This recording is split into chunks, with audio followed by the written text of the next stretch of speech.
Bərdə şəhərində Pajarın Kuruğuna yaxın ərazidə yerləşən həyət evi satışa çıxarılır. Evin həyətyanı sahəsi 5 sotdan ibarətdir. Qaz, su, işıq, internet daimidir. Həyətyanı sahəsi olduqca böyükdür və tamətlə örtülüdür. Əlavə olaraq evin həyətində çardaq sistemi də quruluşdurulub. Ev tam təmirlidir. İstilik sistemi kombi sistemidir. Evin satış qiyməti 80.000 manat təşkil edir. Sənədləri kupcadır.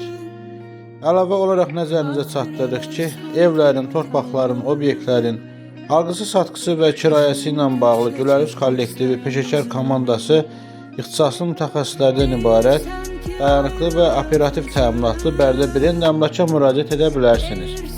Yeni paylaşımlarımızdan xəbərdar olmaq, gündəlik elanları izləmək üçün kanalımıza abunə olmağı, videoları bəyənib paylaşmağı unutmayın.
Susmak da danışmak en büyük acıdır hayatta.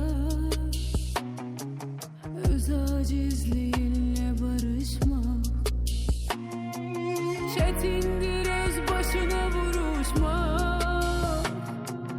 Bazen susmak da danışmak en büyük acıdır hayatta. Acizliğinle barışmak. Ben itirmeyi de bilirim, mənə izah etmə. Elə bir yara diyarəm, qan olar tərk etmə.